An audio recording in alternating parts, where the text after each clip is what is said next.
This week on RSBANDB Update, Fresh Start Worlds has ended, and we take a step back and look at how it went down. We cover the competitive period, XP multipliers, and the big question of whether or not it was successful. The Master Quest Cape also gets new achievements, including Pure Newbstalgia.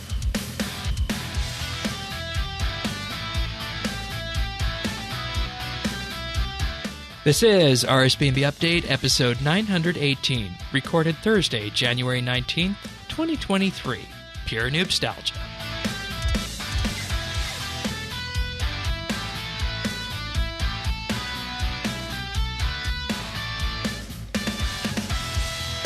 Hello, everybody, and thank you for joining us for another episode of RSBANDB Update.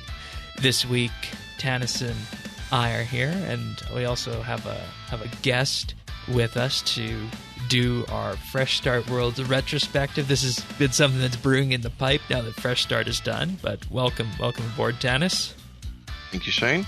And also RSBANDB community member, Fresh Start participant, Dragon. Welcome to the show for the first time. You're a longtime RuneScape player, maxed account in terms of 5.6 Bill XP, 4K Telos, so many other things. What brings you to RuneScape? How long have you been here?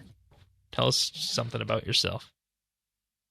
Yeah, I've been playing for roughly 17 years, I guess, and my cousin made the mistake of showing me, and that was back when I was old school, and so he's quit long time ago, but he knows I still play, so he kind of checks things out once in a while too. So. Okay, all right, and that's the story that so many of us gravitate towards, and when you look back at it, that seems to be how RuneScape spreads its wings and grows its player base, or grew its player base back in the day. But nonetheless, Fresh Start Worlds retrospective is on tap this week, alongside some patch notes, new mobile, social lobby, and of course the usual achievements and pick of the week.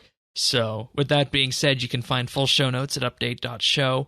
I'm in game at Shane12088. Tanis can be found in game at Tanis79. And what's I never got this, and this is one of the problems we've ran into after Fresh Start. All the people we met during Fresh Start, we never bothered to say, hey, what's your main's name? What's your main's name? Where are you at in game these days, Dragon? So the main account is Persia Dragon, and I have many other accounts, but that's the one that I'm currently using, and it's my main account. So, all right, sounds good. With that, let's just jump straight on into the Fresh Start Worlds retrospective. Not gonna lie, Tanis, I felt a little bit empty when this thing ended a couple weeks back. Yeah. It was sad. That was my main gaming, experience at the time. That was I went back to only playing RuneScape during that time. And I thought that I was gonna have a little bit of a just kind of an RS hangover a little bit, like after a double XP weekend where you're like, I'm not logging in for. That actually didn't happen. I ended up, not only did I go, right back to the main, but I'm still playing my Fresh Start character in the main game. And I went right back to my 120 grind. So, if anything, it got me, more excited. Like I'm more excited about my main than I was, before Fresh Start started. All right. How about you, Dragon? How did you feel when Fresh Start ended? I thought it was just too short of a time period for the casual gameplay. So because of the competitive period, I actually got burned out. So okay. I took a small break, but now I kind of got reinvigorated because I hadn't been playing my main that much, and I had kept comp cape up, but now I'm doing all those requirements, and it kind of flip that switch back to the main game. Yeah, and it was an interesting experience because I even stopped doing dailies on my main when this was happening, and I think during the entire Fresh Start Worlds period and before Fresh Start, I was regularly doing raids 2 or 3 times a week. I stopped that.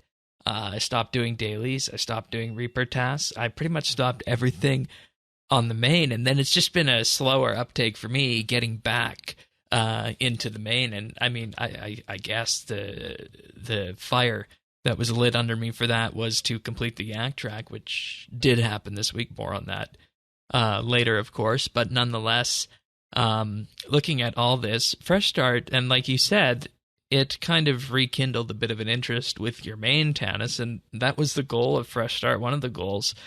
And the tagline they were running it with was "Rediscover RuneScape" together on this. And it was a bit of an interesting messaging at the time in August when we heard about this, because they said it was to mark the milestone of 300 million accounts in 2+ decades since people first started playing, and this was your chance to see what RuneScape looked like on a brand new character with a completely new economy associated with it. And I think if we go through some of the very core premises of what Fresh Start was, in particular how they wanted to look at what it meant for lapsed and returning players, and of course new players as well. I think we all learned a lot about that early to mid game process here. And I don't know. I'd be interested to hear what you guys have to say on this. I actually ran into a lot of people who returned to the game because of it. Mm-hmm. This was one of the biggest kind of sleeper things that I didn't see coming. We've been here for all of this content to be released, right? Yeah. And you might go interact with it a little bit so you can do an analysis, so you can get a feel for it. But to go through this early to mid-game content as intended and as needed was a whole different perspective, and it really gave me an appreciation for a lot of the lower level stuff that I kind of scoffed at because it had no purpose for me as an end-game player. Going through it like this, that was one of the biggest eye-openers to me. And one of the things that I ended up enjoying the most was a lot of this content that I hadn't interacted with before. Yeah, and there's also, with this, it's worth saying that there's a lot of content that was panned at the time by high-level players that proved very, very useful in Fresh Start. I'm talking about things like Het's Oasis, Menaphos, the early leveling pushes for a lot of the skills are not nearly as bad as they're made out to be with that, too. Oh, I mean, look at things like Shifting Tombs, Menaphos in general, but Shifting Tombs especially, Het's Oasis, yeah, that's a great example. Even even Shattered Worlds to some extent, there was there was some time where you could, we'll probably find out from Dragon when he was doing for combat, but I mean, other than ED3, because I know that was the go-to, right? But I think there was some other stuff involved there too that was kind of panned when it, upon release, but then turned out to be pretty good. Yeah. And for me, I think I'll double down on that, and I'll say that when I made my skill peer at the end of 2021, certain skills like Hunter and whatnot were absolutely painful to level up for the first 30 or so levels, but they were completely smoothed out with that. How about you, Dragon? Was there any shocks or surprises in terms of early skill leveling for you with the path that you took? Yeah, I mean, I actually took a pretty poor path, like, looking back on it. So I was actually just training the skills as far as efficiency. It wasn't that efficient, but I had a lot more fun just, like, going through the low-level content and actually leveling it up. There you go. And going to the next one, which, to be honest, a bunch of my accounts I have several maxed accounts, too. So, like, I just buy the top-end stuff and then max it out. So I had never actually, like, played through the beginning, and I was surprised on, like, how well it actually seems balanced, but I think part of that was the XP modifier. So, yeah, we're gonna have a good discussion about the XP modifier after, because that's a bit of a sore spot for Tanis and myself in terms of. But you know what Dragon said, but that is an excellent point that I don't think we've really dove into before, Shane. That experience multiplier also contributed to the feel that we had for this early game, right? Like That's it would true. not have felt that good But at normal rates. But I mean, we were only at 1.5. It wasn't like we were at double yet in those first couple weeks. It makes a difference. It feels different. Yeah, like I said, I thought it felt really smooth when I was doing it. Yeah. But I haven't played like Iron Man or anything, which is just your base rate. God. So I don't know how different that would feel. But and see, that raises the interesting point that we'll get to, and this is a bit of a teaser for our discussion on XP rates. You really have to ask the question: what would happen if you increase the XP rates in the main game for everybody by that base 1.5 to 2x? What would happen if you did that throughout the entire period of the year, and what that would mean and what the rest of the game would look like? And that's something we're going to talk about when we get to the XP rate section on that. So, what was the main reason for you guys deciding to play? Me, it was just. Oh, go ahead, Dragon. So the main reason that I was going to play was to just get the rewards, so like the competitive period rewards, but also the halo. So the golden halos, the purple halo, and the capes.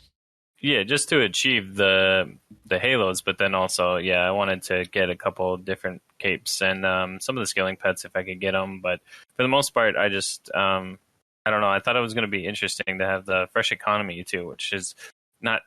Doesn't seem to be talked about as much. So when we were going back to the main game, that was like the first thing I was missing, is actually having that like fresh feel of the prices and certain gear that normally wouldn't be worth anything, is pretty obscure, but you can get, like, I was buying dies for 50k each. Those are probably 1k or less in each color variant on the GE. So I'm pretty sure I had one of the first Dragon Stones, and there wasn't enough money in the economy to sell it until well into the later part of the first week there. So, and we can actually talk a bit about the economy now. I think we can move that from the achievement period to here, in that the best way this was described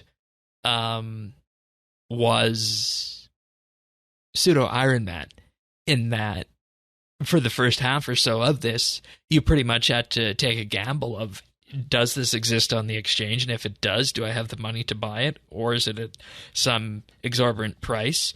Or do I know somebody who can make it? Or maybe I should just go out and make it myself.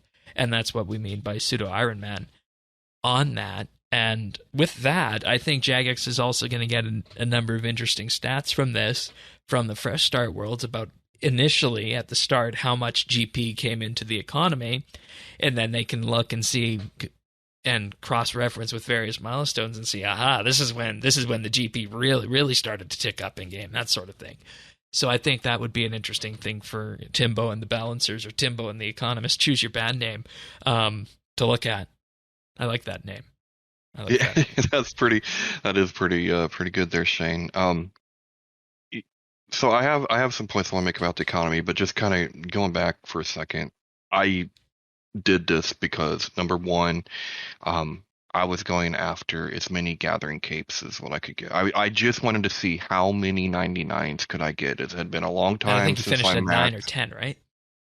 Yeah, I almost made it to 10, man. I was like 1 mil away from being able to get to 10, but 9 was a good showing, right? Like, because I remember I only have one maxed account, and that was my main account, and that took a long time to do. So I just kind of wanted to see, how many could I do. And like Dragon was saying, I also wanted to get a feel for this fresh economy. And to that point, there wasn't enough products or enough money at the beginning. Like, you might have had one, but you didn't have the other. Yeah. Or you had, or vice versa. But, I actually found I really liked that. I always thought Iron Man would just Would suck. not be for you? Yeah. And then It totally was, because at one point I'm like, I didn't even go to the GE anymore because I'm like, well, I mean, I hate to lose the time, but I'm Yeah. going to have to do that, and I can do it myself. So, and it just became a way of, I mean, it really just became a way of playing, right? Like, Yeah, and I mean, if time wasn't a thing, a skill pure Iron Man sounds damn appealing. hmm Given what we learned in Fresh Start, and that you can be self-sufficient and you can figure out ways to get things in the game without relying on others. So, but at the same time, you take an account that's not fully geared and you take it to a Wilderness Flash event, you get roasted. That was also an interesting dynamic. Well, Wilderness Flash events. yeah, I mean, you talk about the point in which the money came in. That's it. But it was that, and I think when people started unlocking Invention. Well, I mean, I had unlocked Invention fairly early on, but the difference is we would have been we're better suited for a group Iron Man, right? Like I would agree with that. Having that, like, you might have a couple friends that could provide different things. Like, I knew if I needed something for my PLF, that Shane probably had it. And Shane knew if he needed something for mining, I probably had it. Right? So that kind of dynamic was also really cool. And I think that's what kind of tempered the edge of the whole Iron Man type of thing, because yes, you couldn't get it through the economy, but you could work with your friends. You know what I mean? That were specializing in different things. A reminder point here that if you haven't, Jagex put out a survey last week on Fresh Start Worlds that if you played it or if you didn't, take the survey. And it's for both the RuneScape 3 and the old school Fresh Start. So if you haven't done this survey, definitely go and do that. We'll pop a link to that in the show notes at update.show. I figured we should mention that survey again. So, but yeah, the fresh economy, and this was the bane of my existence for farming too. Magic seeds were upwards of 400 to 500k each, even as we approach Christmas time.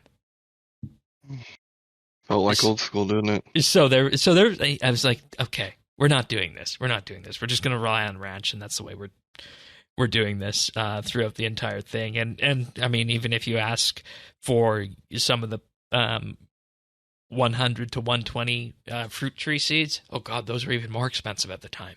So, and when you think that those come into game through places like Big Game Hunter and High Level Slayer, it makes sense why they were so expensive. But it really shows what the saturated economy of years and years does for sake of convenience compared to something that just started up, a month and a half, 2 months ago kind of thing. So it was certainly an interesting experience on that. And I hope that Timbo and the economists, or Timbo and the balancers, gleaned some interesting data from that. Do you guys have anything else on the economy? I was wondering if they were using the farming herbs update with that at the same time to kind of figure out if maybe they could change them based on what happened in Fresh Start Worlds, where there wasn't this, massive supply of herbs already in the game, or seeds or something like that, to kind of gauge the price ranges of reworking, like a minor rework or tweak to a skill where it could be viable to, get That'd logs be an interesting fish. question. That'd be an interesting question to ask Mod Jack if he had any data from Fresh Start on how that would have impacted it. Because that is an interesting petri dish in that. Okay. Yeah, it came out right in the middle, so I figured they were going to get data on both sides of the main game versus the Fresh Start, where all those resources hadn't been oversaturated in the economy. So, yeah, that's a good point. Very good point with that. Another thing with the economy that we, of course, took for granted on the RS3 side, and this is what we can talk about, what I was going to mention in regards to the Wilderness Flash events, is that when we were theory crafting this thing, Taxi and I spent 4 to 5 hours the day after this announcement came out in a call, just, bouncing back and forth, theory crafting about how this thing was going to go. And one thing that we were continually scratching our heads on is where are you going to get reliable pieces of rune and above salvage? And lo and behold, Wilderness Flash Events enters the scene. Mm-hmm.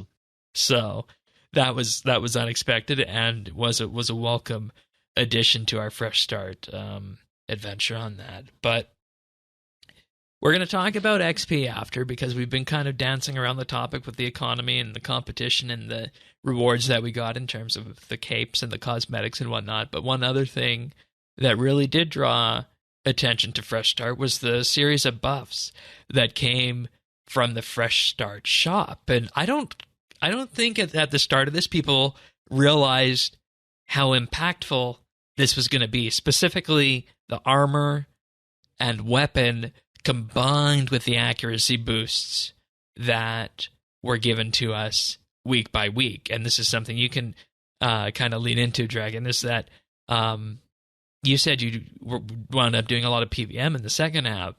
I bet that accuracy boost was absolutely stunning for you.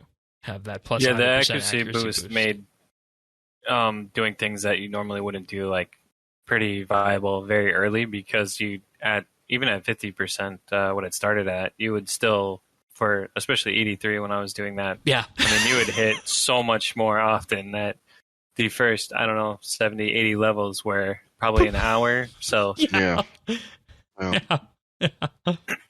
And keep in mind, this would have been at 1.5 XP in the first week, so it's not insane multipliers, but holy crap, it was still fast.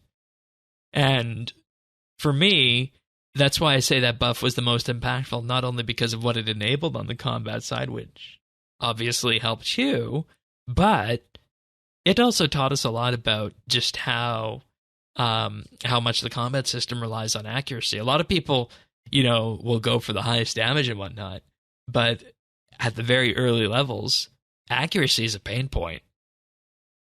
There's no ifs, ands, or buts about that. So, and I was gonna say, I think that it also still affects the main game more so. Yeah.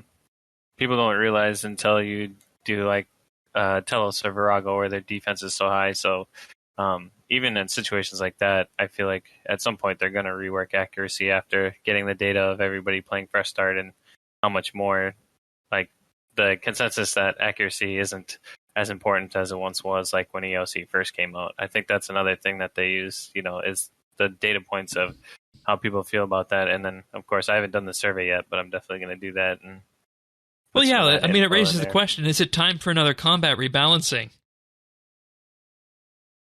And I know people are going to shudder when they hear that. Before we answer that question, though, we should ask ourselves, why don't we have some of these buffs and rewards that were in Fresh Start? Because, all right, let's go through them. Let's go through them then. Well, before we start, I just want to say, like, the ones that I was really looking forward to were kind of meh, and a lot of the ones that I didn't pay much attention to ended up being the really good ones, like the ones that surprised me that I was using all the time. All right, which one surprised you then?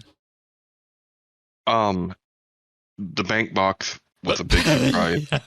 Okay, yeah, that's a good one. That was a big one. But even the little piece of food for the little combat I was doing with Slayer, it was great. Okay. See, I didn't find that. It was absolutely wonderful. Okay, I didn't find that really useful for my combat, but that's okay. Well, you probably weren't doing Slayer. I mean, I didn't need to heal much, just once in a while. And the armor, I didn't think I was going to use that at all. And it ended up being pretty, I mean, it's all you needed, really, unless you were wanting power armor. Yeah, no, I mean, it turned out to be really good. Yeah. And which ones were not useful? Not that they weren't useful, but I thought I was going to try to rush and get the porter. Right. Never even unlocked it. Same. And didn't need it. because I did You had divination your own. instead. Yeah, you did divination. Yep. Yeah. Yep. The artisan buffs were also a lot better than I could have ever imagined. Oh yeah, because they counted towards daily challenges and whatnot too. And I mean, chances of producing double items when training cooking, herb lore, and rune crafting, or double or 10% more chance for progress while smithing for the first one. Yeah, and also the ability to save resources when doing construction, crafting, fire making, or fletching. Yeah. Yeah. I'm going to say something, and it's that the boon of endurance for infinite run energy. Let's just take a moment and realize that agility needs a major rework, or have put some major question marks around it in the main game and how it interacts with run energy, weight, and all that. Because, I mean, the fact they gave us this boon so early on is an admission that we really should be doing something else with run energy in game. And once you have a decently high enough agility level in main game, run energy also ceases to become a problem. So I think this is an admission that something needs to be done with agility. Well, that's the thing. Like you could add that boon into the main game right now, and all it would do would be a quality of life for, early to mid game. But it's also an omission that what's agility for at that point. Yeah. At that point, agility for me, all it did was unlock hold shortcuts. me back but there were certain things that you had to have a certain agility level to unlock. Otherwise, I had absolutely no use for it. Which the minute I got my boots unlocked, my feathers, there we went. And away we went. Boots and feathers, baby, the whole way. Woo. Yeah. Another one that was really useful for me was the one that allowed you to automatically regenerate life points and prayer points outside of combat. Yeah, that was really useful. I mean, you just tuck into a corner of ED3, wait for a little bit, and you're regenerated, good to go, right? Yeah, it actually was extremely good for the Archglacior, which I'm sure not only myself but many people found out very early, that if you set the timer, instead of doing like fastest, you just shrink it down to like fast or normal, you would get to full health before doing the easiest. Only one thing on. And that's the one that prints blue charms, right? Right. So that's how I ended up stocking up on our supply for charms, so that way we could get 99 summoning.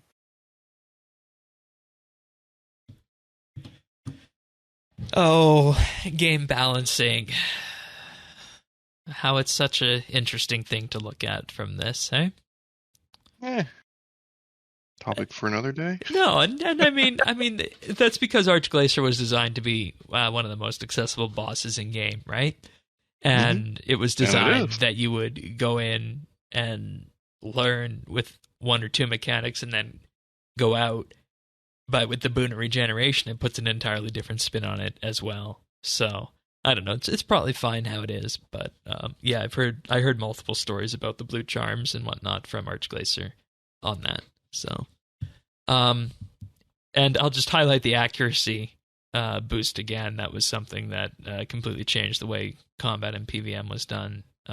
We already went into why accuracy is confusing and probably needs to be reworked.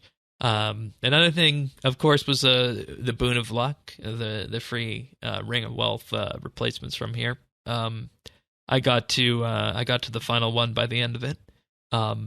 Yeah, that was nice, I guess. Good to have. And these are just these quality of life things that we have in the main game that they said, hey, you might need these along the way. So I think they did really well with the buffs and passive benefits that they gave us going into this. So that was probably the thing that they landed on most correct on this. So yeah, agreed.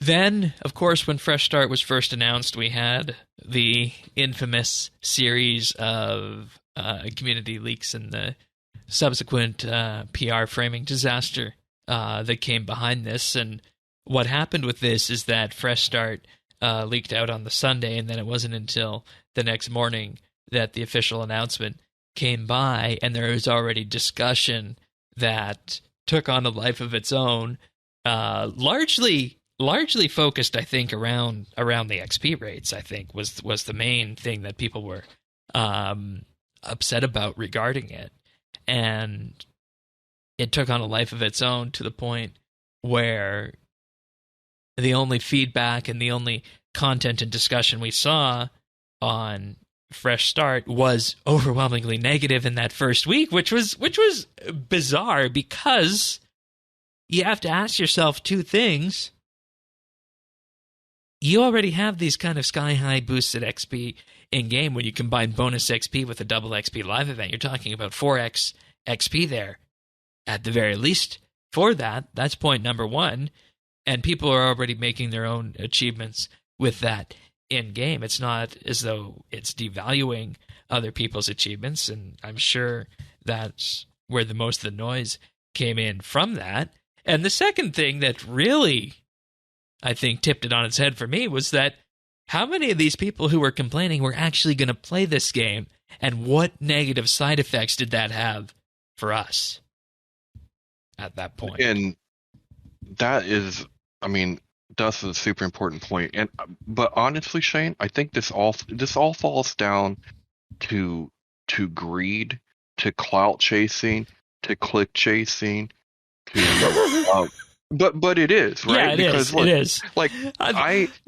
Like I just want to say that there's so many episodes we do of this podcast that we could click chase like that, but we don't, because that's not our style. Well, and that goes to the next point I wanted to make was like, look, I understand how people, when this was first announced, you might have felt iffy about it. I felt iffy about it. And what did we sat down with the producers, right? It was like me, you, and Sirion, and I think Daxi was there. Might have been someone else. And we kind of like talked it through, and when we were done, like, I'm kind of iffy. Three of the four of us wanted to do it, but I'm like, I'll actually give it a try. Hang on, no, all of us wanted to do it. Four of us wanted to do it, but Sirion just didn't have the time for it. Right, and so, but it was one of those things where, like, I understand something completely new, and you not really knowing how you feel about it. That, instead of those people leading then the discourse, they should have had leaders step forward that, you know, quote unquote, leaders of the community should have came forward saying, let's see how it goes. Let's just see how it goes, But they couldn't guys. do that because... But they couldn't do that because they were greedy. And by greedy, you mean... And let's be 100% real here. You're talking about the people who hunt for likes and subs with this. Yeah. Yeah. That's what you mean by greedy. And, you know, we have to understand with that there's an entire business model behind this. But at the same time, do you want to be contributing to a positive discourse, or do you want to be sowing uncertainty and doubt for your own personal benefit on this? Yeah. And I hate to say it, the RuneScape subreddit is the place where the central idea behind things are formed. And if something is going to go viral, there's a good chance that the idea for it will start there. Then you can take it to a wider audience on social media and such. RuneScape subreddit is where independent thinking goes to die. And that's why I think Jagex should have their own suite of Jagex moderators on the subreddit to moderate and curate opinions on there. I know that's a controversial idea, but I think they need to be able to do that. Well, it definitely hurt this endeavor, because what it then did was allow people that were already negative or unsure to then shape the narrative around it rather than Jagex shaping the narrative, which then forced them to make changes that I think actually were a detriment to the game mode, and it would have been even funner, even more of a success had they stuck to the original plan. Yeah. Yeah. And I was going to say... Yeah, go ahead. I think it actually backfired on the people with the negative point of view on it as well, because for the first, month and a half, 2 months, I would wake up every day and search Fresh Start World on YouTube just to see what other players were doing. There was so much more engagement on small channel videos just because they were posting something, and I wanted to see what was going on. So in that short, that very, very short moment, they may have got something, but over the long period of the whole event, you could have, you could have become a RuneScape YouTuber by focusing on Fresh Start. Yeah, you could have had more clicks, more views, more notoriety just in general if you had, maybe given it a chance instead of just, And that's what I said. That was the funny part, though, because if you noticed, about midway through the competitive part, all those guys started changing their tune real quick. Once they realized that people were enjoying it, they're like, "Well, check out what I'm doing in Fresh Start Worlds, guys." Mm-hmm. Right, and with they all changed their tune. And with that, we could have had it start 2 weeks sooner. We could have had higher XP rates, which goes into the biggest part of the problem. And I'm going to kind of shuffle this segment around here because I think we do need to talk about this. Is that completely changed the way we played the game mode? Yes. This negative backlash, and then the subsequent changes. Their changes changed the way we played the game mode, and had we known from the very beginning, we would have all played entirely differently on that. But absolutely. And then that comes down to, and this was, I think, what you said, one of the biggest ideas of what we have behind this is the XP. Is the XP multipliers on this. And you combine that with the competitive period, and that's where I think Fresh Start really came into its own, whether or not you like the competitive period. But we'll go into that in just a minute. Right now, I want to thank some Patreon supporters, because without you guys, what we do here at Update would not be possible. So this week, I'd like to thank Amos Reed, Andrew C., Arvids L., Beekeeper Steve, Big Huge Rat, Bryflex, Chunk the Monk, Cycle RS, Drama Free, Duramax, Elo Matey, Enrique V, Free Milk, Jacob G, Jade Gizmo, Jason S, Jeebus, Jesse W, Kesky, Ling01, Mohan V, Nate the Great, Nick G, OTR Gamer, Parnassius, Ricky A, RS Nerdherd, Samuel FL, Scott DS, Shirt Pants, Stabib, The Naked Captain, The Dabbing Goat, Tim, Tom V, Zat, and Zazicon. Thank you, everybody, for your support. It truly means the world to us. And in case you're wondering what we're talking about, this is where you can support RSBANDB, our podcast and community, on Patreon at patreon.com/RSBANDB. We have plans starting for as little as $1 a month, and for that, you gain access to our entire back catalog of monthly bits, 50 plus of them right now. We just put one out on the feed today regarding our newest topic, Altscape, which of course is very timely.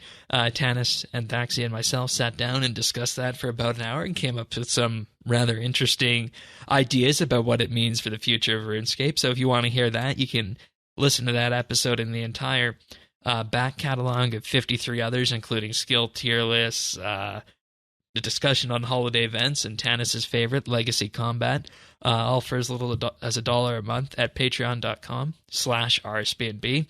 We also have a $3 a month plan where you'll get a special VIP rank on Discord, chat channel access, and a special mention on the podcast at the start of the month, plus high-quality stereo versions of the podcast.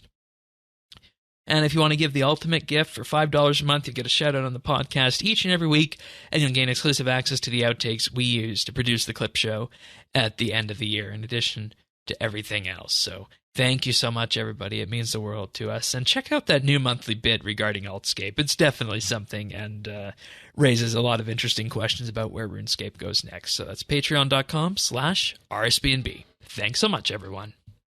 Thanks. All right, so let's talk about the competitive period right now. Then we'll get into the XP rates. Because, Dragon, you were pushing mainly combat skills in the competitive period. And it'd be interesting to kind of cross-reference our notes about how competitive went versus how Tannis' non-competitive push went. So, mainly combat skills. How many Halos did you get, and which skills? I got 2 Halos on the main account. It was Magic, which I had to get to 200 mil because I wasn't able to get 99 first. Yeah. And then the second account, I was playing as well. I did just range on that one, so that way I wouldn't have 2 using the same combat style because I thought I was going to be able to get like corruption early, which without that, it wasn't nearly as fast as I thought. So right, those were the 2 that I got. So all right. And what about did you push for position or anything in any of the other skills? So I wanted to.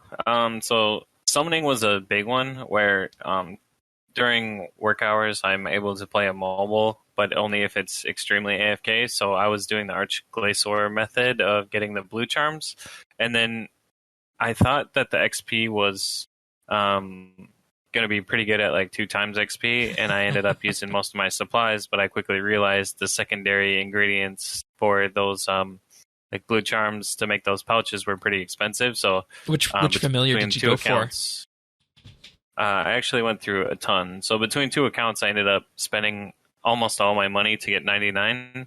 But the main one was buying Molten Glass, since you got that from Elite Dungeons 3. It was more accessible. So you were pretty much trapped at the level 50, I think it's 54 familiar. So you'd make fish bowls out of your molten glass. So the XP isn't nearly as good as, say, the Geyser Titan. And those were pretty expensive still. How are the Rune Minotaurs, given that Rune is level 50 now? Rune Minotaurs were pretty accessible as well. They just take a lot longer to get if you were doing all the supplies yourself, which for a lot of it I was trying to get the majority of them myself, so that way you could utilize them towards smithing, which you need for invention, and just to save money, because I was very limited on actual playtime. AFK playtime was probably like 8 hours a day, but actual playtime was maybe 2 on an average day, so I was doing a lot of self-sufficient. So okay. And that's an entirely different perspective of how my competitive period went. My competitive push was farming and only farming because of how long that skill took. And as I mentioned earlier, we had issues with the economy in terms of getting seeds, of how if you're doing it on main, you'd run the wood trees and some of the 99 plus fruit trees as well. But those fruit trees were just so darn expensive that it was really, really difficult to do on that. So the path for farming was an interesting one, in that from levels 1 to 17, you can actually turn manure at the manor farm, and you'll have level 17 farming within a half hour or so, interestingly enough. Then following that, you do rabbits at the player-owned farm till level 30. Then after that, you unlock Het's Oasis. And then you can just sit at Het's Oasis from level 30 all the way to 99, 120, or 200 mil. Now, I took detours along the way to farm chinchampas, to farm spiders, to get the eggs for those. I had dragons handed to me, and I bought dragons on the exchange. Thank you for your donation of dragons a few times. They came nice from the KBD Fresh Start. They seemed fairly common from that, so that was good. So it wasn't too bad getting the manor farm up and running, because the spiders and chinchampas were relatively easy to farm myself. The dragons turned fairly common from the people training prayer and the KBD Flash event. And then the Zygomites came easy as well from harvesting mushrooms from the mushroom patch as well. But dinosaurs, oh boy. I didn't actually get my level 118, 119 dinosaurs until the last 2 weeks of the entire Fresh Start period, believe it or not. And before that, I didn't get actually any dinosaurs I could use until I hit level 110 farming there. So, wow. dinosaurs were hard to come by, and I think that's just because people weren't doing big game hunter, and nobody who was doing extinction and doing quests was training at the accidental skilling update to bring those dinosaurs into the game. So questers who did that would have had a wonderful money-making methods. And some of these dinosaurs at the time, I think I paid about 34 mil for my dinosaurs, believe it or not. So it was very difficult from that perspective. But on the other hand, Het's Oasis was actually kind of nice, because it's something you can do AFK related on the second screen or on mobile. And, you know, there were tons of days where that was just up for probably, like you said, Dragon, 6 to 8 hours a day, just on mobile, gathering flowers at Het's Oasis. And that's how farming was done. And, you know, I met lots of interesting people there, I will say that. And it was a social thing, too, for that. So that was good. But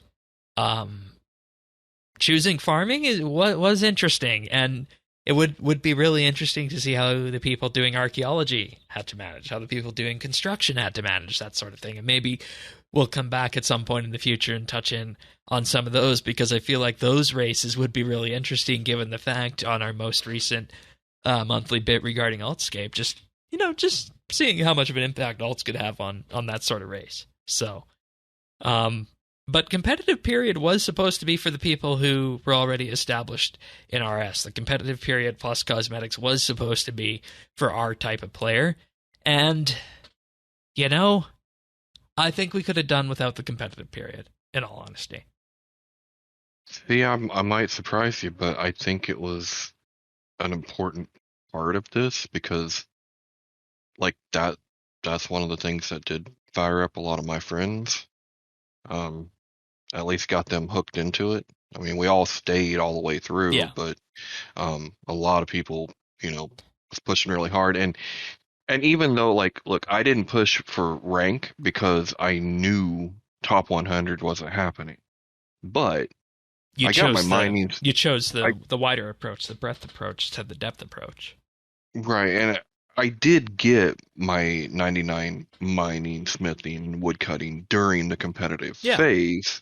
It's just that, you know, I wasn't top 100. So, but and you would have had to keep that top 100 up for that phase too. So yep, exactly. Yeah, but I think that is something that did. It brought the existing players in, and I don't think I like that we did it like that, but I don't know how you would have brought those people in otherwise, except for adding more cosmetics, more rewards that you could take back to the main game, which, once again, was something that people complained about. But, I mean, hey. Which didn't end up being nothing in the long run. No. I mean, if people actually knew what changes were coming, like, people's going to be able to bring drops in from Fresh Start. What? By the way, we're going to give you 3 chances on every drop table for a couple weeks. In the first How about that? weeks of the year, yeah. Yeah. Yeah, I mean, seriously. Or the death costs. Oh, yeah. Yeah, or be a penny of what they were. Yes. And see, that's the thing. This is what happens when you don't look at things from an analytical perspective and you jump down the rabbit hole of pursuing that idea of sensationalism with this. Mm-hmm. Because obviously Jagex knew their timing, and they knew that it wasn't probably going to be a big impact, because by that point it's a drop in the bucket, but no one else knew that. So the tinfoil hats came out, the Cambridge mob made their plans, and you know, and part of Fresh Start ended up sleeping with the fishes.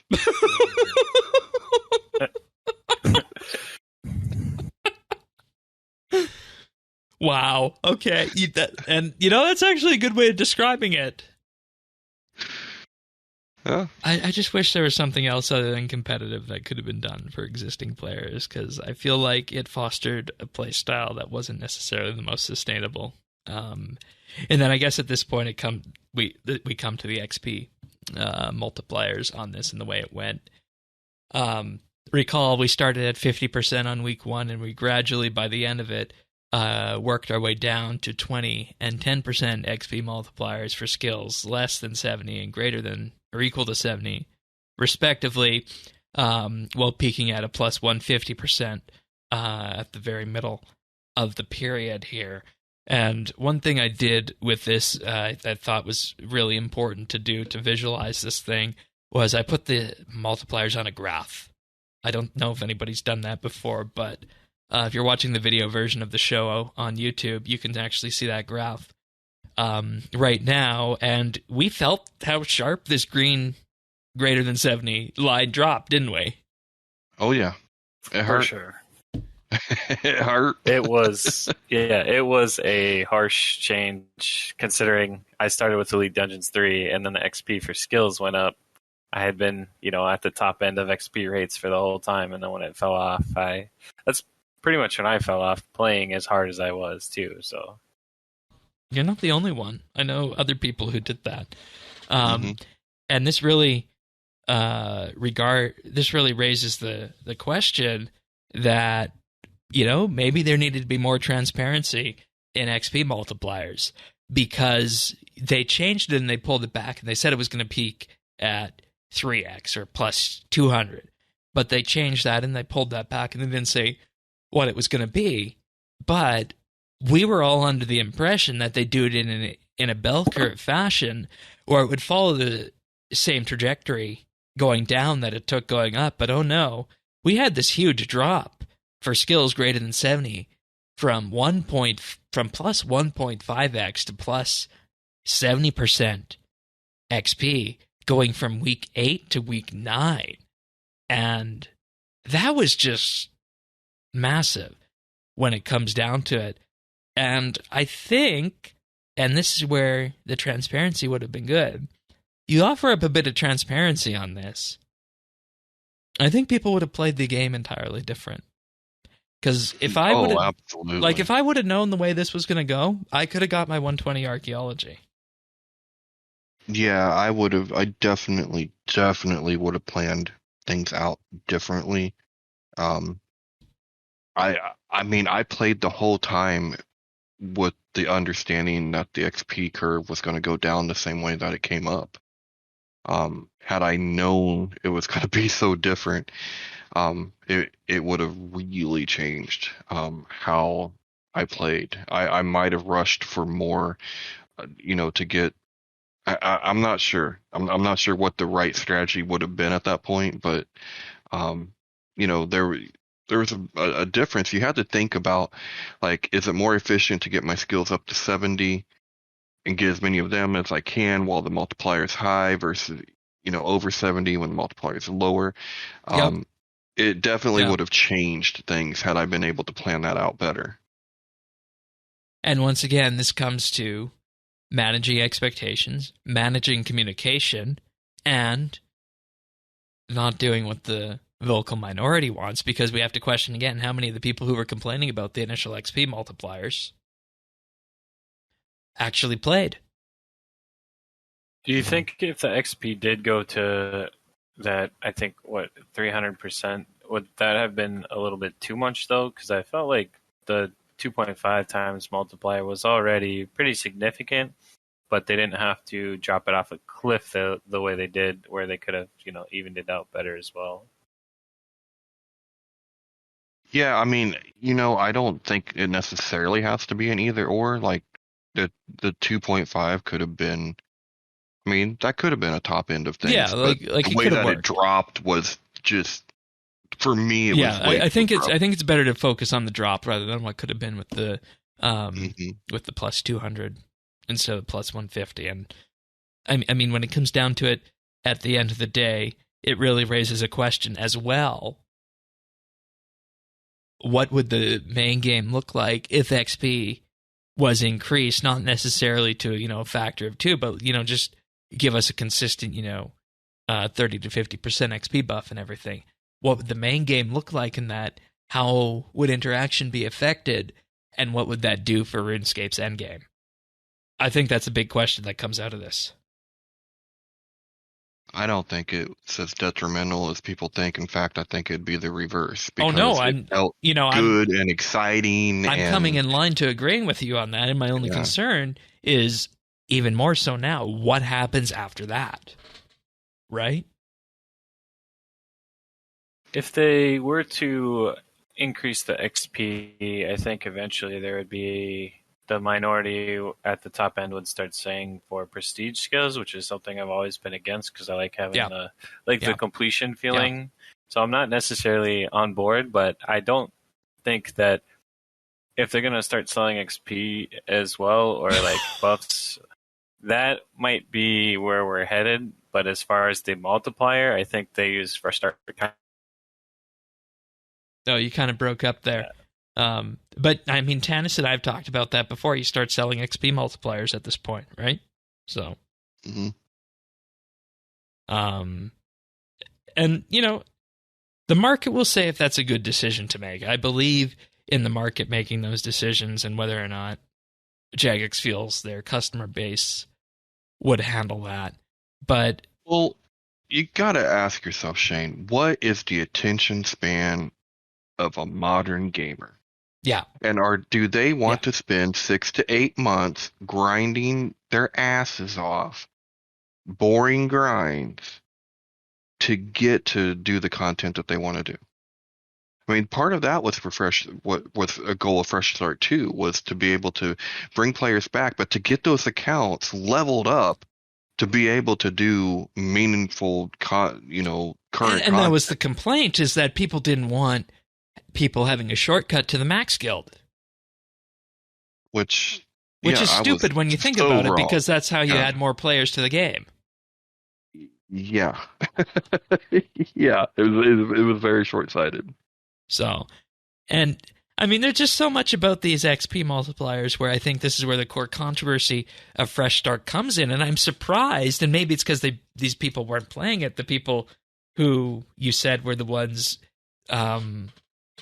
when you were Googling and YouTubing Fresh Start, why this was never a major discussion point through that. Maybe it's because they weren't playing, but I feel like this is one of the biggest things that hasn't been talked about with this, what this XP multiplier meant. And oh no, here we are, second episode of the year. Oh, we've just come up with another monthly bit topic. What if RuneScape XP multipliers were increased by, a factor of 30% or so? So, I don't know. But does it make sense with how they did this? The XP, the trajectory the XP curve took. Yeah, not the back end, in my opinion. Okay. So, if anything, they could have on the back end at least given people the opportunity to know what the values were going to be. That would have been like a compromise that would have been okay. But I just think in general they could have had more of an even balance of the XP so it doesn't fall off, because it felt very sharp. And my wife is you could see just it playing the game for the first time, so she was asking me why she got a higher level, but they take even longer at the higher level. So she was like, why does it take so much longer? But I had to kind of explain how the XP modifiers you're being hit by changing. The XP curve, but you're also being hit by the modifier. Right. Mm-hmm. Oh, that might be. If you look at the under 70, that was a better curve. It right? was. I mean, if it just would have mirrored that, I would have been happy. Could have been something. See, Tanis and you were worried about this graph. You said, of course, you had to make it about math. But see, that's a good way of looking at it now. Yeah. I just had to give you a hard time, Shane. Okay. You always find a way to bring in numbers. That's right. Yeah, well, if you want numbers every week, we get Taxi on for that. I don't, but he's welcome anytime. But yeah, that speaks to the XP multipliers and the way it went down, and answering, of course, the big question about whether or not the main game needs an XP boost. So, very controversial part of it. Surprised we didn't see more of it there. And with that, I think we can move on to what was called the achievement period now, or the period after competitive, unless you guys have anything else on the XP multipliers. Nope. All right. This was when I pushed for my 99s and 120s in this achievement period, and let's be real here, this was in the last 2 weeks of December here when I got all the other 99s, 99 woodcutting, 99 archaeology, 99 magic, and 99 firemaking. In addition to the 99 and 120 farming I had with that. And, I mean, now here's the question for both of you. Did you enjoy playing during the competitive period or during the achievement period more? Oh, I don't know if... It's a hard question, isn't it? I mean, I don't know if I enjoyed one more than the other. Because the achievement period for me was about using supplementing to maintain my XP rates. But I was getting 99s all throughout, right? So it's really a kind of a continuation. If anything, I got a couple that I didn't intend to in the achievement. Happy little accidents. Yeah, well, because we got to December, and I'm looking, I'm like, I might be able to get Slayer. Now, Slayer was not even on my radar because even though it's probably my second favorite skill, I didn't think there was any way there'd be enough time, right? Like there just wouldn't have been enough time in my mind. But it turned out plenty of time. I didn't have trouble at all. So, I was able to rack up 99 Slayer. I didn't intend on getting any 99 combats, but I ended up with 99 range just because, the main reason was the only viable thing I found that was cheap enough to train invention was salamanders. So that's how I ended up training range, which worked out because, I would say there's probably less range capes than I saw other combat capes. I could be wrong. I think people just don't like the orange. Maybe, but I got one, so so I didn't intend for those. But it happened. I ended up. Dragon, which one did you enjoy more, the competitive period, or the competitive period or the achievement period? I feel like they're both decent, but I think they should have just been separated in general because during the competitive period, I was so focused on the competition part and getting the halo that I didn't realize, how much I was enjoying actually just playing the game and getting those faster XP rates and unlocking the buffs and stuff. So when I did get to the achievement period, it was kind of already like I had, already been doing some of that on the side and I didn't really get to enjoy it. And then, of course, the XP sort of fell off. So then you stack those two things together. And I think in general, they should have just been kind of like two separate events where you have multiple months for the competitive period and then it just goes to the achievement period by itself. Now here's an without idea. Having such a short time frame. Now here's an idea. A group Iron Man based 8-week long competitive RS3 push. I would play. Fun. That would be so fun, and you might be on to what the next fresh start is going to be. Well, from what I've been told, there's lots of engine requirements that are needed to do Group Iron Man and RS3 that it would be difficult to set aside the time to have that happen. So let's not get our hopes up. Shane? Yeah? You're forgetting one important, very important component. What's that? Money. True.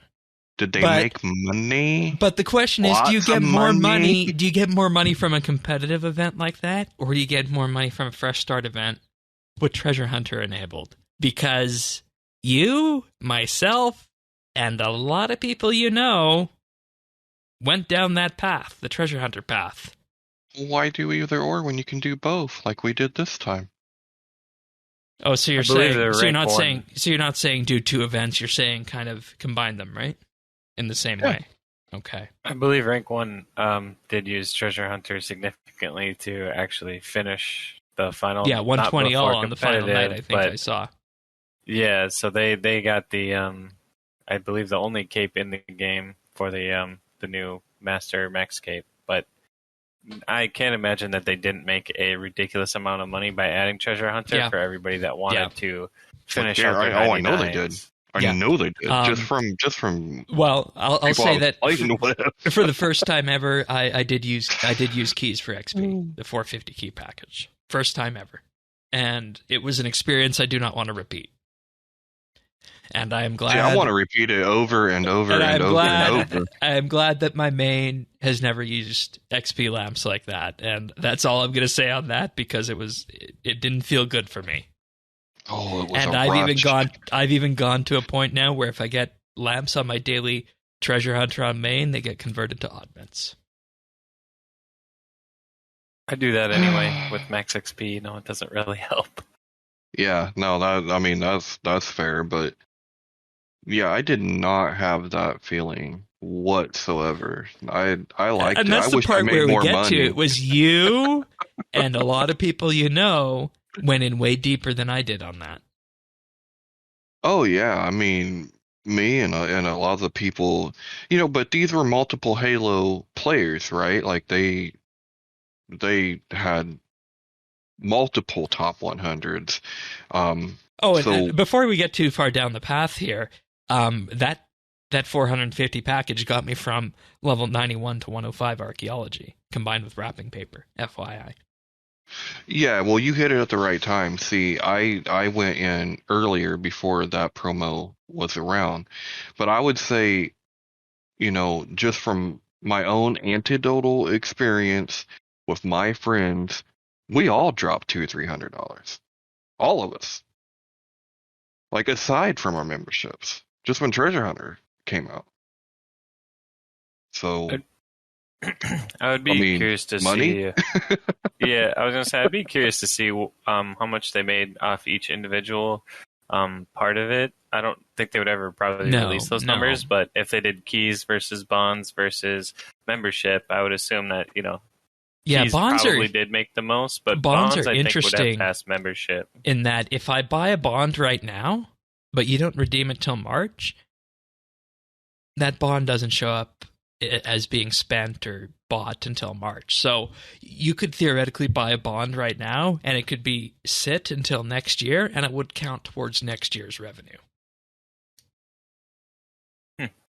If it's not redeemed. Yeah. Well, the bonds in Fresh Start were pretty restricted, and there wasn't enough money in the beginning to make that viable because I bought some. You could only sell one a week, and even at that, you weren't getting, like in the beginning, you're getting like what? 10 mil was. Yeah, and then they gradually worked their way to what it was in Maine. So. Yeah, and at that point, I wasn't worrying about those because, well, I had keys, so I didn't need it, and I had broken that mentality of needing money, where I was just like, nope, I'm doing skills that don't need money, and if I need something, I'll do it the Iron Man way.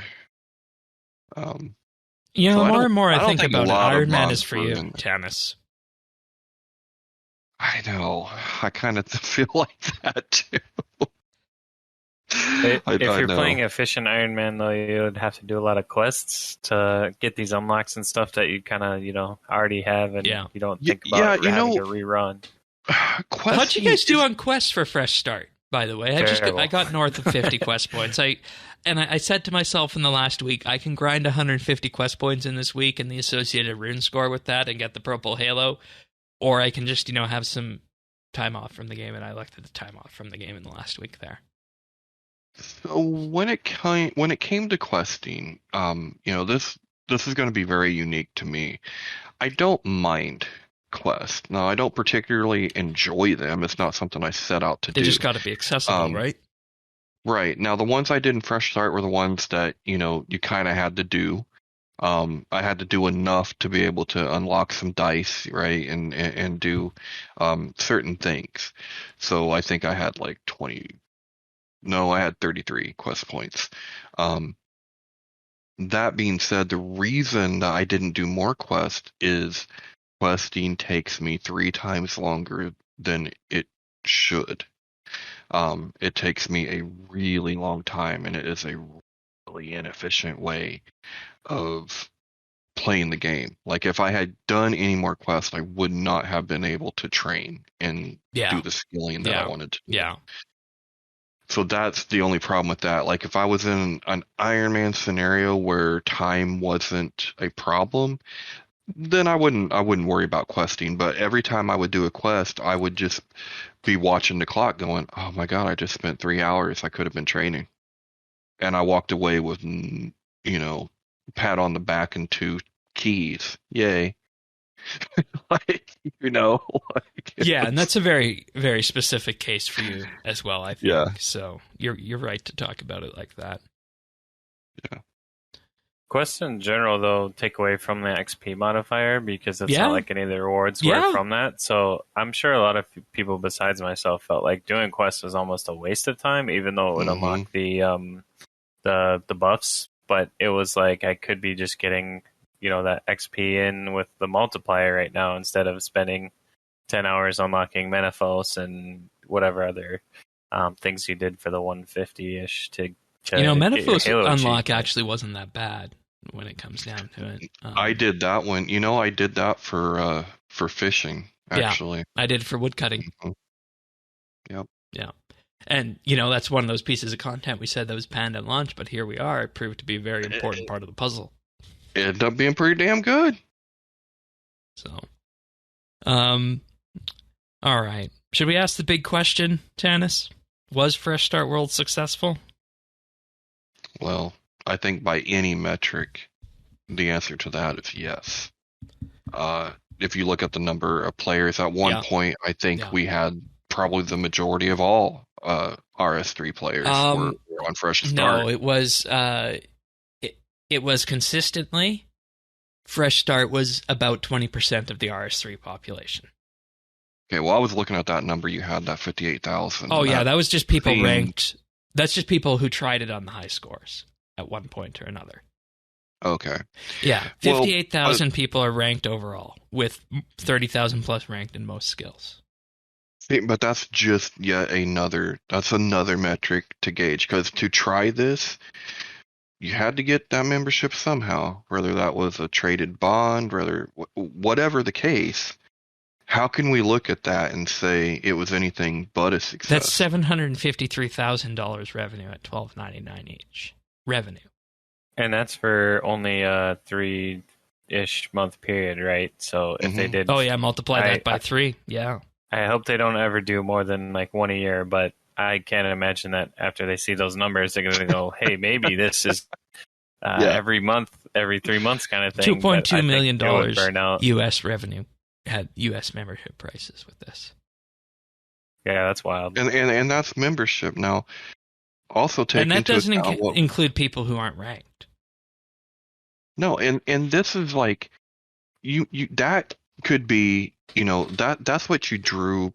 Let's just say you drew that mostly probably in the competitive phase. Yeah. Then after the competitive phase, the numbers, I'm telling you, dude, the numbers they brought in from Treasure Hunter are going to dwarf those. Well, based on what you said, yeah.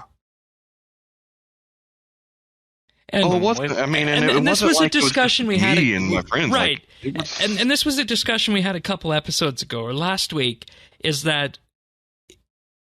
something successful because it's a good game update and it's good for the game, or is it successful because it looks good on the balance sheet? It can be both. And because it has to be both. I really enjoyed it, and I didn't like some aspects, but overall, I had more fun playing Fresh Start Worlds than I had the entire whole year up to this point, because I just felt like the game was stale and it was something new. And now I've been playing more RuneScape this last month after it's been over than I have been almost the entire year before then. So yep, I absolutely agree and echo everything Dragon just said. Because that was the same experience to me too, and I do think that both things can be true. I don't think it wouldn't have been as successful if it wasn't fun, right? Like if it wasn't good content, it wouldn't have been successful to begin with. But because it was good, because it did kind of rekindle this, like, I don't know, it made RuneScape fun again, right? Like it had been years and years, you know, maybe close to 10 years since I And had I'll even experienced some of say, this early game. as somebody who did most of the early to mid game on skills the year prior on the skill pier, I will echo that sentiment as well, is that this was different and fresh, even with that. Pardon the, using the term fresh with fresh start, but you know what I mean. So. Yeah, well, because, so much had been done, I think, last year in different updates that we covered about the improvements that was going into early game that we acknowledged. We might have tried for a minute so we could talk about it or analyze it, but you don't know how it's going to having go without being that level ban. Exactly. And that's what really made this different. That and the fact that, people that you hadn't played with for a long time were coming back. They were playing too. That was fun. It, it was just a whole thing put together. That I'm not surprised that it made money. It should have made. I mean, this is what we want, right? And think about it this way too. One of the most successful updates Jagex did in a whole year didn't cost them very much in development time or money at all. Yeah. That is so true. As far as what they had to adjust was just basically the buffs they added in and the achievement score. That can't be the same as, one of these big boss updates, or even the quests I know take a little bit of time to put together. So. Mm-hmm. And that's what everybody missed coming in. And I still think there's a portion of the community out there who can't see this because of the echo chambers that exist, because of the sources that they listen to, the people that they hang out with. But when you look at it just from the high score data, it was successful. Combine that with people who played it, you really start to get a picture of what happened.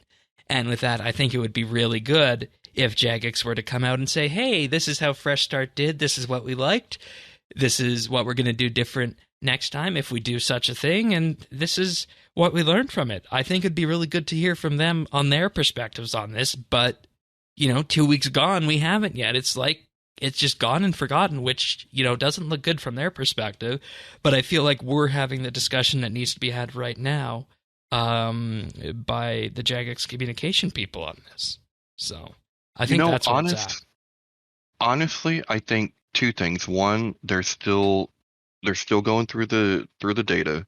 Yeah, that's true. Two, I think they're almost afraid of touting their success because of the naysayers that say, look, see, you just care about money. See, it's all treasure hunters. See, it was a greed, it was money grab. But they've never been good at touting their own success. But they've also always been very squeamish to any kind of negativity that any Yahoo out there is going to say.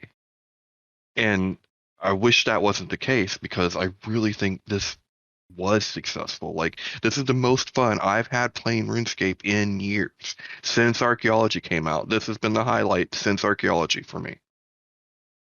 And from the player's perspective, yes, it was a success, and we really need the answer for that on the business angle now. I think that's where the discussion goes next on this with that. But we don't have the ability to answer that question, unfortunately. So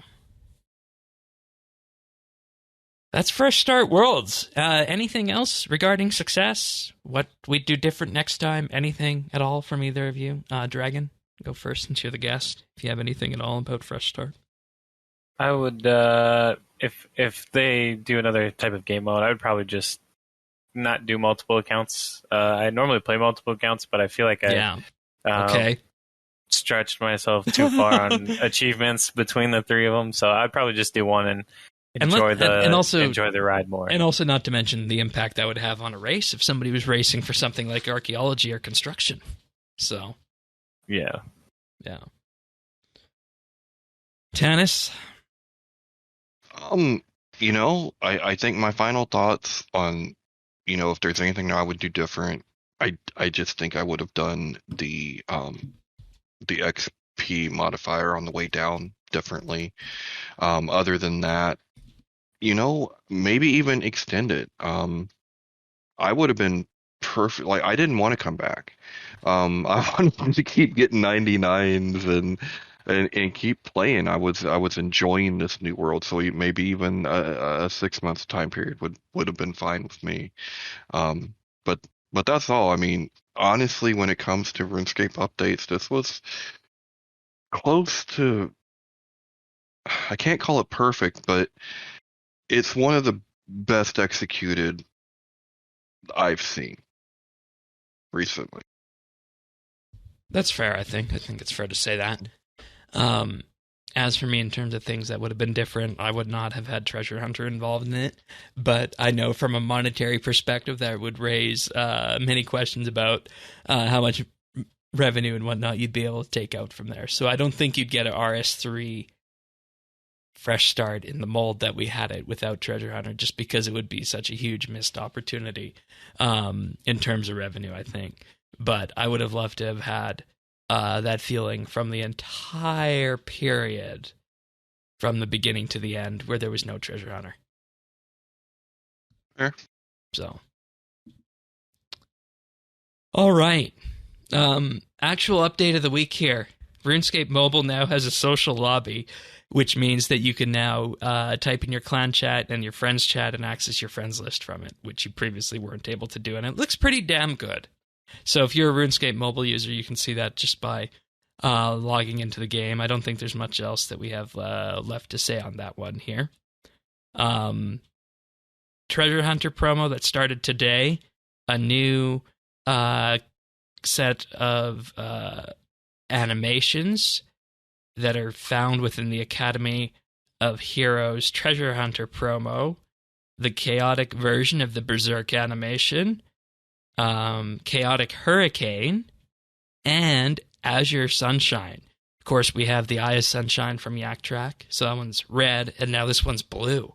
So if you want sunshine to be blue around you, this is your chance for that. You combine that with the blue Dragonfire, and it actually looks really, really neat on there. Mm-hmm. So Really, really expensive to look that cool as most cosmetics are, though. Oh, how much are they going for right now? Do you know? They are 300 to 500 mil is what the price range between each of them goes for. So yeah, boy. I mean they're gonna be like that. But I did actually look up the Dragon Breath from the previous one, and that's roughly $2 bills. So yeah. Well, I love these kinds of cosmetics. Like this is, this is great. These are our modern day party hats, Tannis. But they're better than party hats. It's not a stupid paper hat. They people definitely wanted, give you more flair. And see, the thing is, people wanted friggin' rares with this, and here's your rares. But I don't think we're seeing much of a complaint with these right now. The only complaint I've seen is that previously Iron Man were not able to get these or unlock them. But yeah, I believe from what I they've understand, changed there's a thing that's going to come that will allow them to trade between players for these. I think they can just straight use the GE for that, or something like that. And I know if they're not able to now, they will be able to. So yeah. Wow. Okay. Didn't mean to take that much of a left turn there. But of course, Raptors Rampage is still going on. I'll talk more about that later. And with that, I think we can move on into patch notes right now. Specifically regarding last week's death cost update, the Phoenix Necklace will no longer reset the cooldown and effect of the Ring of Death. That's interesting that was happening with that. Mm-hmm. The Ring of Death's return to life passive no longer prevents the player from looting boss corpses and chests after the fight. So if you finish the fight with that, it won't prevent you from looting the chest. So that's important. But the biggest patch notes this week comes from the Master Quest Cape and a number of changes made around it. And everybody I know who has the Quest Cape, which is a lot of people, let's be honest, is jumping up and down at this one, in that the teleports, sorry about that, from the Master Quest Cape can now be accessed on the regular Quest Cape. So that you don't need to go through that huge grind. And for people who are unaware, teleports are to the ancient Gothic's temple, behind the scenes, the Champions Guild, the Empty Throne Room, that's one for you, Tanis, the Glacier Cave, the Fountain of Heroes, the Legends Guild, Tears of Gothics, the Varrock Museum, and the World Gate. So these are now all accessible on the Quest Point Cape, which I think is a really nice fix, just to add a little bit more use to that, because the existing perk on the Quest Point Cape was that it gives you an extra 30 seconds in Tears of Gothics. Which, let's be real here, as max players, who uses that, right? Yeah. I haven't used that, I don't think, since the release of Treasure Hunter, because any skill I didn't like or was my lowest, it just got all the XP from that. So Yeah. But the other set of changes, updated requirements for the following achievements. So Scabigail, they added the requirement to this to actually show the completed Scabbers research to Abigail. For All Rise, the new requirement is that you need to collect the gavel and title rewards from the courthouse clerk after finishing all court cases. And Keeping Up with the Carnelians added the 8th experience lamp, which you can claim from Felipe after getting at least 400 quest points. So the way this works is that they would add an XP lamp after getting a certain amount of quest points, so this one was lagging behind. So these are just 3 achievements that added on an additional step to them, so not too much there. But they added a bunch of existing achievements to the Master Quest Cape, including Armadillion Expert, Vandosian Expert, and for people wondering, those are for excavating all of the artifacts in the associated archaeology collection with that. And for this reason, some people were saying that, no, you shouldn't be adding these after the fact. And, maybe there might be a different way to do this in, adding an amnesty period or something like that. But I was talking with Daxi earlier in the week. He was going through the Quest Cape achievements here. He said it took about an extra 45 minutes to do any of the additional requirements that were added, and he is somebody who keeps up the Master Quest Cape. And obviously for people who don't keep it up, this is just a few other things to add in, and I don't think there's anything too egregious on here. The Bar Crawl mini quest was not on there previously. Benedict's World Tour Part 1 and 2. Bill and Ben's Egg and Salon joint venture, of course that's from the accidental skilling update. Castaway of the Ark, Curses, Data Recovery, Dragonkin Expert. New Varrock task sets weren't on there before, believe it or not, which is interesting given how much of a quest lean those achievements had. The Elder Ring, Worst Witches Grimoire mini quests, including General Shadow, The Hunt for Surok, and The Lost Toys, were not on there either. Then they added a number of new requirements and new achievements to the Master Quest Cape, including one called Occultist's Journey. And I'm not going to go through all of these because there's quite a collection of them here. But this is one that requires you to help the curator for the Path of the Creators Yak Track, and you are able to do this mini quest after that Yak Track is launched. Lore Hunter, Mage Arena. That's an interesting one because if I wiki search for Mage Arena, we're going to get so many other different options for this, but lo and behold, the wiki does have that. And this is a simple one. Defeat Collodion at the Mage Arena and collect a God Staff. which I'm sure we all did back in the day. So that's an achievement that came 20 years after the content was added when you look at it the year-wise on that. But take it to Certificate in a Jiffy, Diamonds in the Dung, Is He Chipped, Pure Newbstalgia. That's an interesting one. I gotta figure out what that one is. That might be a good show title too. Where we're at it here, if we Google this here, requires a player to use Lev's old music box after the Curse of the Tides quest, and maybe that's what Fresh Start is best known as, Pure Newbstalgia. Yeah, I like that. Yeah, I like that too. And when you think about it, that's kind of what we all experienced with Fresh Start, even though it's just the name of an achievement about a music box after Beneath Cursed Tides. So, interesting nonetheless. Shell Shocked, of course, relating to the accidental skilling update again, and the Firemaker's Pet, just to name a few of these ones that were added here. But I think what this also does is this, once again, just solidifies the Master Quest Cape as kind of a gigantic to-do list when it comes to anything lore-related, right? And aside from things like the journal one in Centistan, you're not going to have to grind too much for these. I say that having done only about half of them, but you're not going to do as much grinding as if you were on a hunt for trim or something like that. So I feel like I'm okay with that. And if you disagree, let us know, of course, because I think at the end of the day, Master Quest Cape is still one of the capes that's always going to stand out there at the end of it all. So, continuing on, next, Angel of Death. Chest drop rates have been improved from 5,000 down to 1024 per chest, which is interesting here. Chests will now drop in order with any gaps unlocked before being randomized thereafter. And of course, what this is talking about are the cosmetic robe chest pieces that unlock, that used to have a 1 in 5,000 drop chance at next AOD. Yeah. Huge gasp on there. Yeah. Painful. Yeah. And I mean, I guess that's what people hunt for when it comes to prestige if they're doing AOD. The Bow of the Last Guardian's auto attack damage is now calculated correctly, and it's going to wind up being a little bit of a nerf here.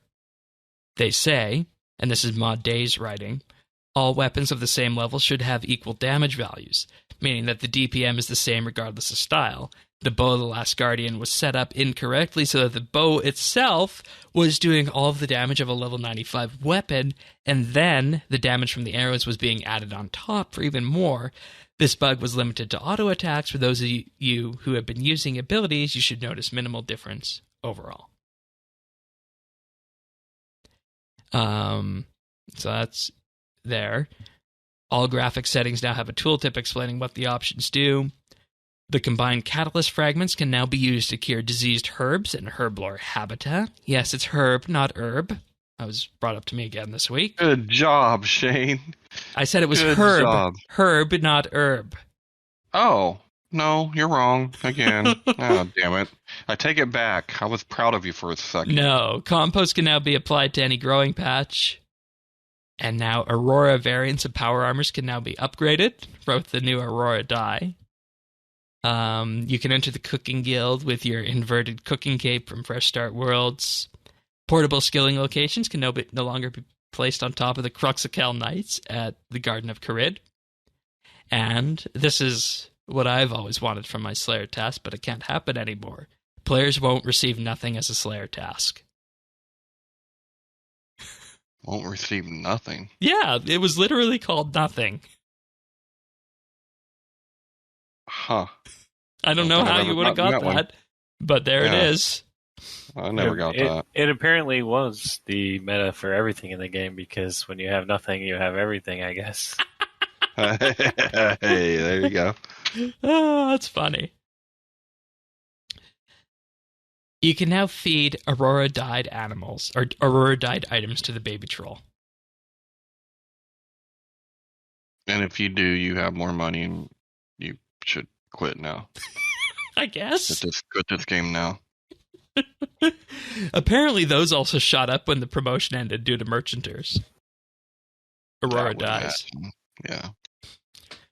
Flame gloves, let's try that again, can now be stored in your keepsake inventory with a copy being placed into your regular inventory, and upon removing the item from keepsake, the copy will be destroyed. All of Speak amulets can now be stored in your keepsake inventory. Again, a copy will be created that gets destroyed when the original item is taken out of your keepsake storage.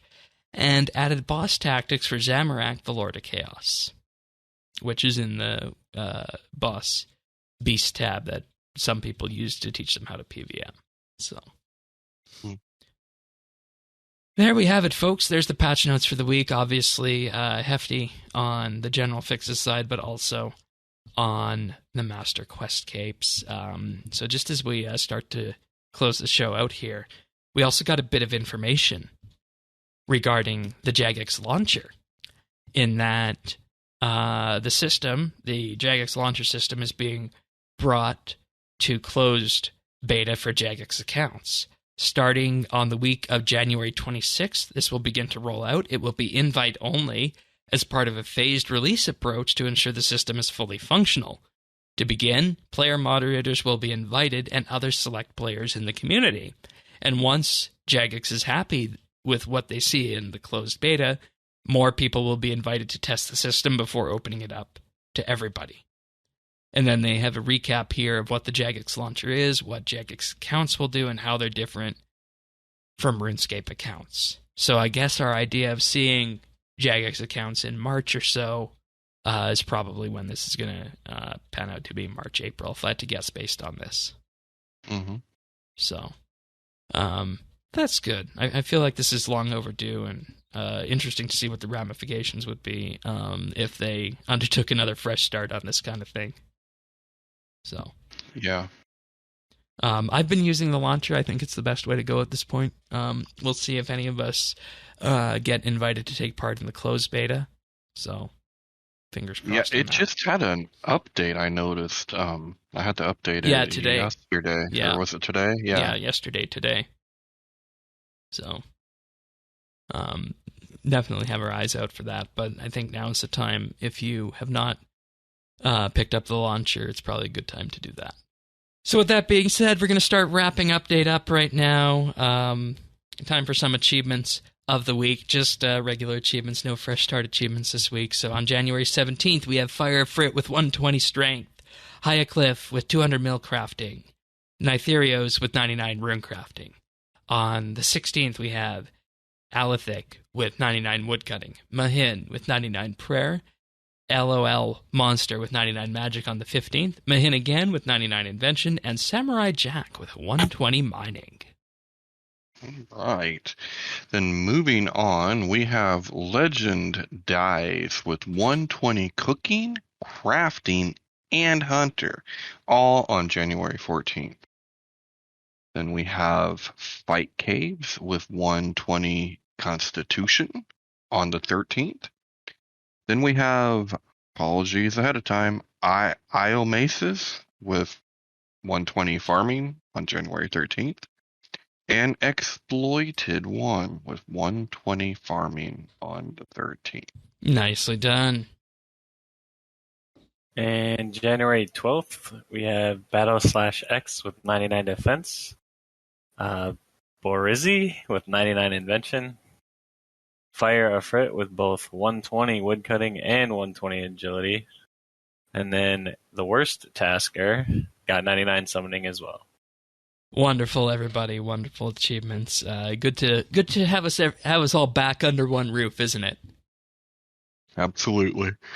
All right, what do you got for pick of the week, Tanis? This one's kind of old now. The show has been over for at least a few months, if not a little bit longer. But this was a kind of a sequel show. It was a second HBO attempt at the world of A Song of Ice and Fire. So it's called House of the Dragon, and it has all of the intrigue that you are used to from a Game of Thrones show. Lots of palace intrigue, lots of family dynamics, and best of all, lots of dragons, right? So it follows the story of a Targaryen civil war.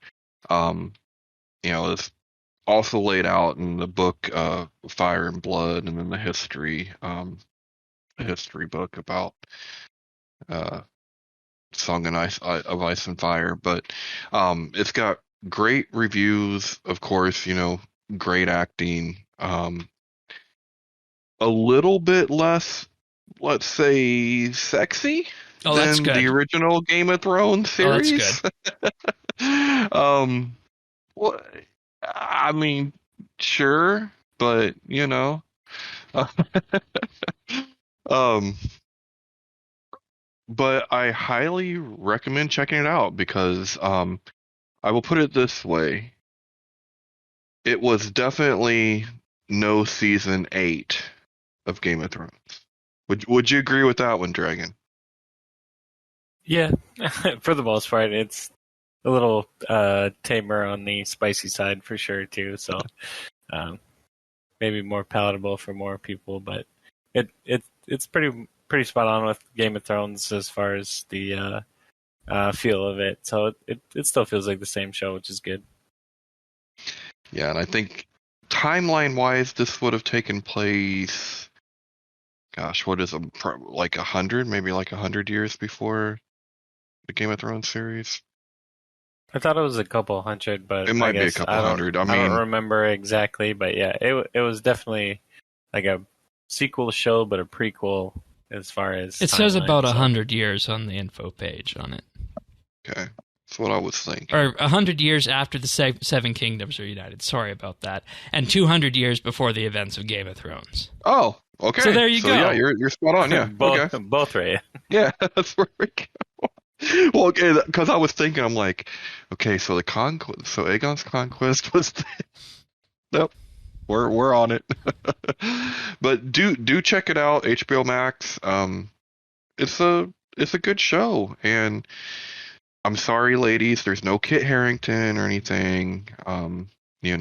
What is that? The male eye candy? I believe so. It's, okay. Jon Snow.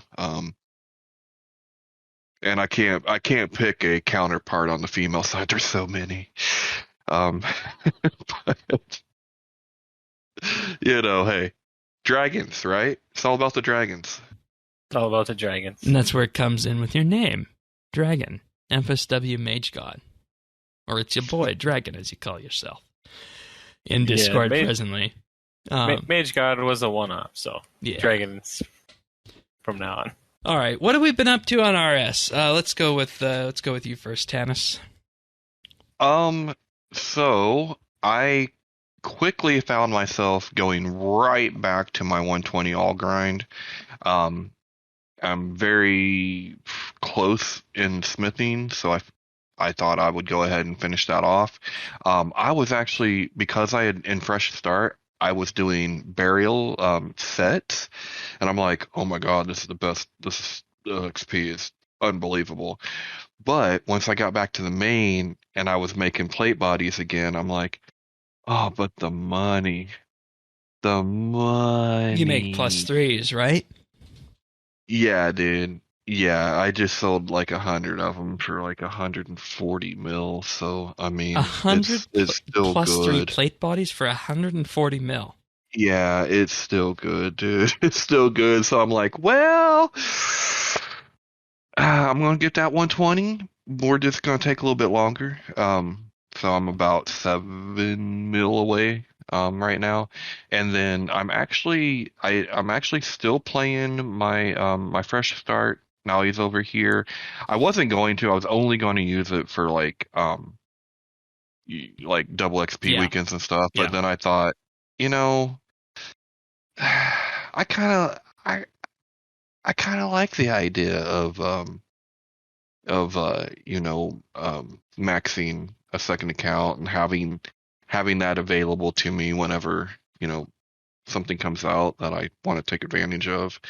And I also have a new Newbstalgia outfit with my, I have my inverted Slayer cape I was able to bring back to the main game, and that goes perfect with my retro dragon ornament armor that I like to wear.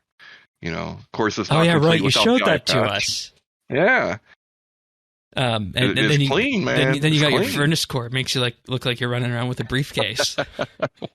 Yeah, I mean that was kind of unintentional, but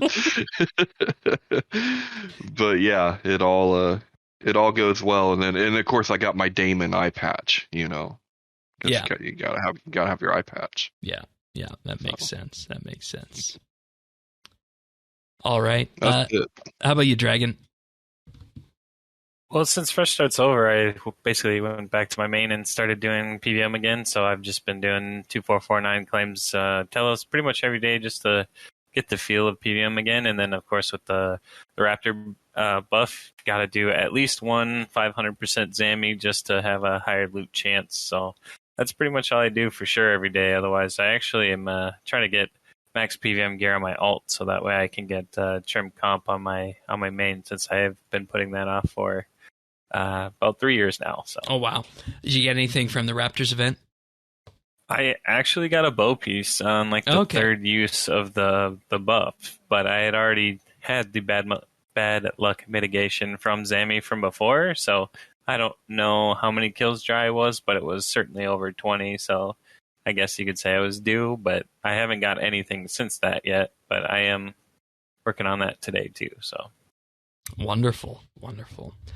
As for me, I finished up Yak Track the other day. With that, you know what I did for this one?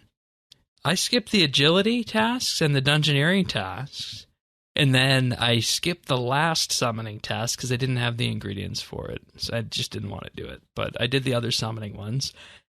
So I pretty much did all of the tasks without doing skill and kill on this Yak Track on main this time. And it actually went remarkably fast, believe it or not.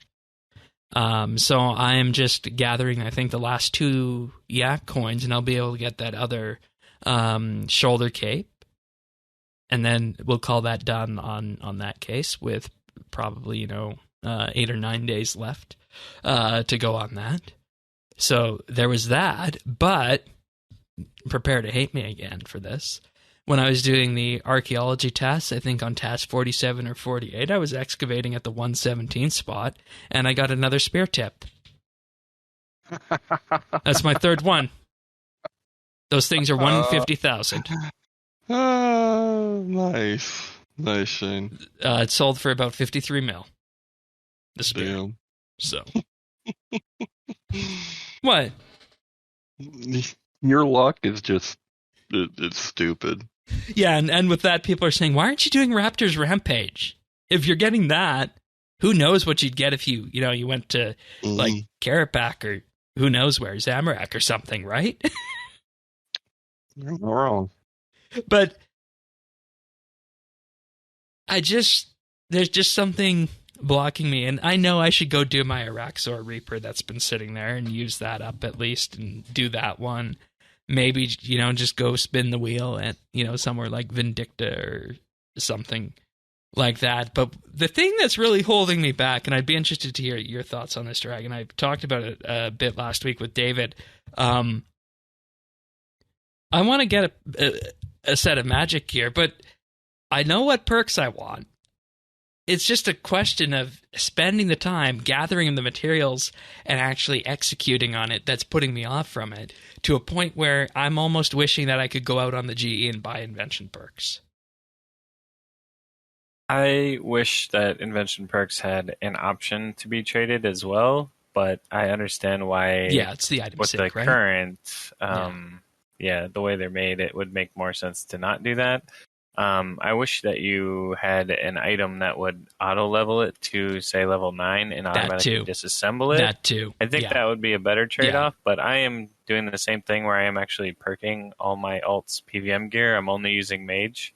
So I have been tediously going through everything I need on a full max mage setup for Right. the most part. Like, I And wanted to get enhanced devoted, so it was a question, do I, go and sit and kill elves for the crystal things, or do I go finish Yak Track? And I just elected to go finish Yak Track at that point. The method I use is the skeletons with Scavenging 4, since I can do them at work with okay.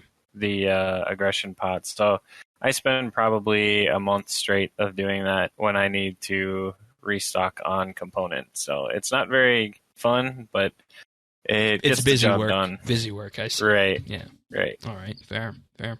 That's an interesting way of looking at it, but I believe that's it for this episode of Updates. So if you guys enjoyed our segment on Fresh Start, do consider subscribing on YouTube at youtube.com/RSBANDB. We're there.